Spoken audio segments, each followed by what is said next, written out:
Alright everyone, you may have seen, if you're into YouTube is sort of a cultural thing, YouTube has begun disabling comments channel-wide on certain channels. Now this isn't like a routine thing, and they had been technically empowered to do this since 2007, which is actually when they introduced the idea, believe it or not, but I mean nobody ever really heard of it. They've decided to crack down the Gallagher family, Chad Tronick, certain others. Some of these are very, very large channels, and so they're all taking to Twitter like, what the fuck. Basically, YouTube has decided that because there are a few perverts on these channels, they have to lock the channels down entirely. If I was one of these creators, now unable, at least on the platform itself, to communicate at all with my audience, or to allow them to give any form of expressive feedback about my material, I would be very, very upset indeed. This, by the way, again, is why, even if you are not edgy, even if you do literally nothing wrong, even if you don't make socio-political commentary, you don't talk, I mean, your channel is literally G-rated like literally these channels are. It's about like Chad Tronick does like toy reviews and shit like that. Not, I mean, wouldn't even say fart on a video without worrying about, oh, is it family friendly enough for my brand or something. You need to have backup options and other ways to speak with people, and not just Twitter. A lot of people, Twitter's a dying platform now. My advice to these people is yes, you should absolutely be backing things up on BitChute. Because there, comment section, it's never going to get closed down. You should be using Gab. You should be using alt tech. It's clear at this point that people are being screwed over even where they're not edgy. Now, it's not always a case of, well, some corporation comes along.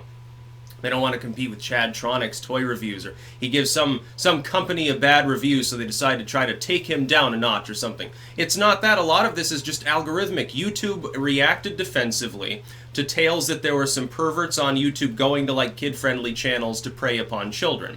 Their decision to lock these channels down, therefore, is, in my opinion, totally ridiculous. They should just, what would be a better thing to do? There's several possibilities, like I said. Ban, under 18s from even accessing the site. Make it an 18-plus website. By the way, it saves you a lot on enforcing a lot of other rules that would go out the window because they'd be unnecessary. Or you could do what you've been doing, and the hope is that YouTube is participating with law enforcement proactively. These people are going to get flagged. If you go into a channel with 1 million users and you're leaving creepy comments, don't you think someone's probably going to notice that?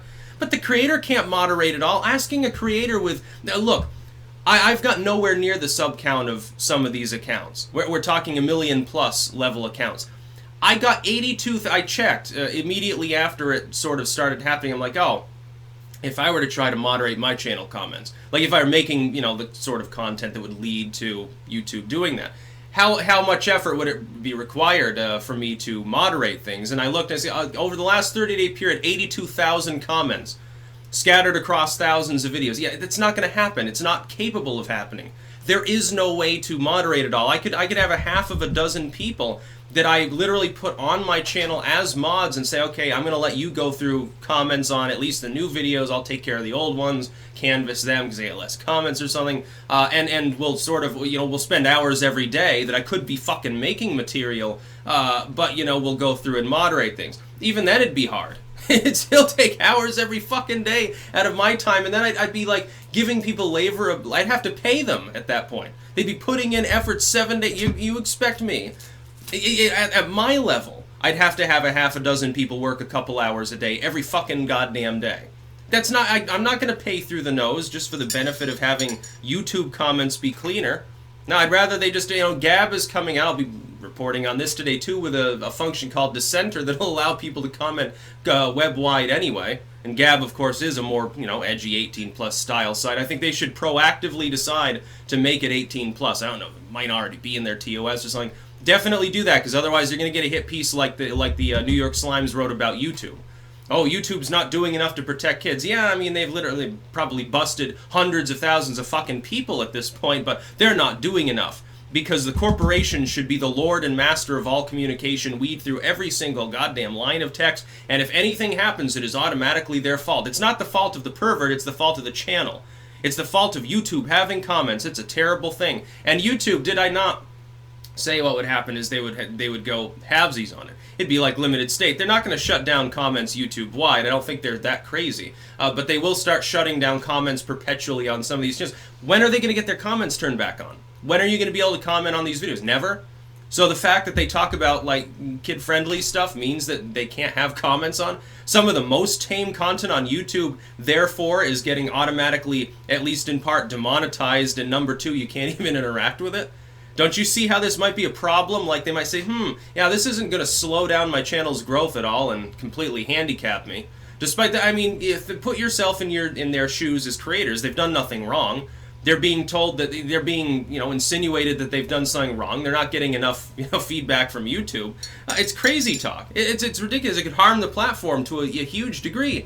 Yes, these creators should be using other sites as well. Do not put your eggs in one basket, because here we see even totally G-rated creators, the sort of people they wouldn't say damn it, they wouldn't say fuck. They're not doing anything wrong. They hyper conform to the TOS. They go beyond it. Like YouTube could be 10 times more censored and they would still be within TOS because they're so tame. It's like the happy-go-lucky, like little fucking nursery rhyme lullaby music and bright colors and puzzles and shit like that, and they're still getting affected negatively, at least because of the MSM. It's because of a hit piece written by the New York Slimes.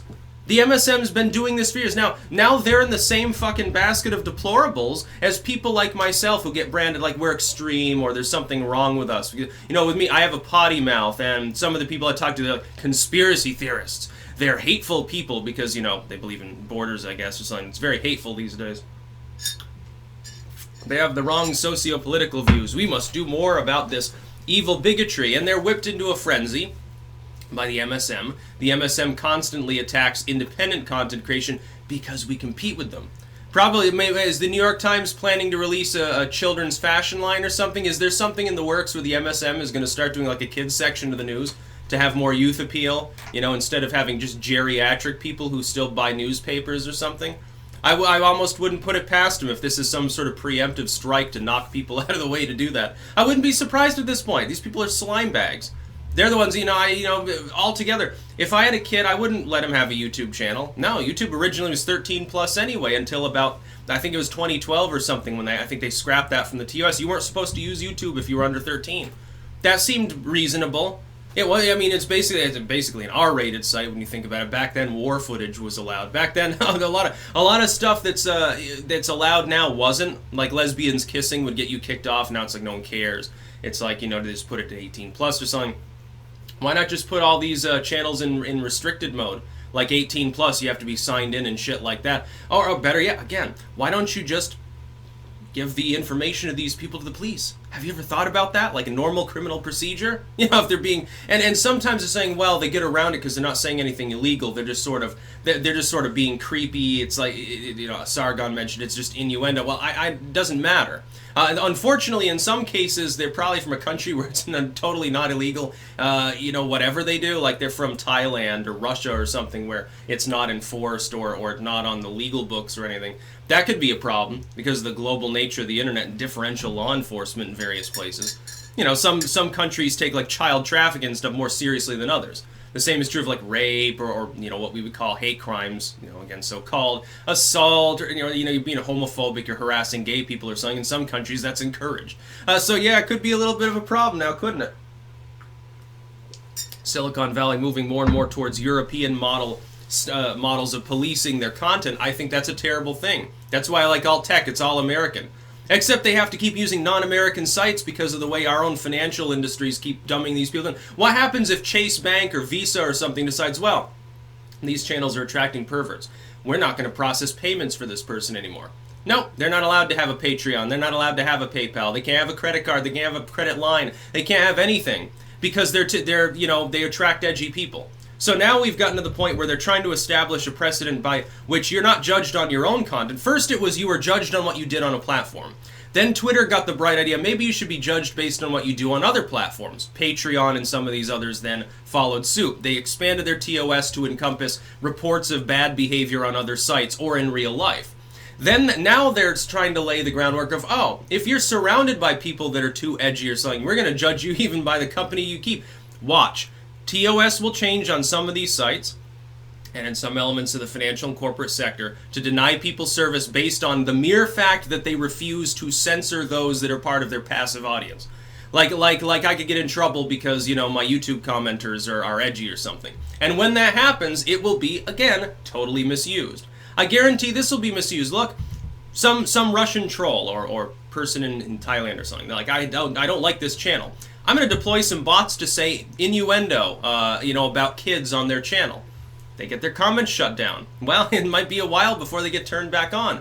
And if YouTube can't establish that it's a bot attack or stop the attack from happening, they're screwed. They can run roughshod over the whole platform. It's just like all the false copyright strikes we see being launched right now. YouTube has enabled it to happen through the change to their TOS. They are encouraging flagging raids. They are encouraging copyright raiding. And now they're going to encourage comment raids to try to get people... Trust me, because those same people, those same malevolent actors are the ones that will sit there for 24 hours looking through lines and lines of code and testing over and over YouTube's algorithm to find out what triggers it. They will find out, they will exploit it. And then it'll be Hellmageddon on YouTube, and it'll take and YouTube will have to patch it and change their algorithm and apologize to users, and it won't have been necessary. It won't really have served any true goal whatsoever. That's about all. Peace out.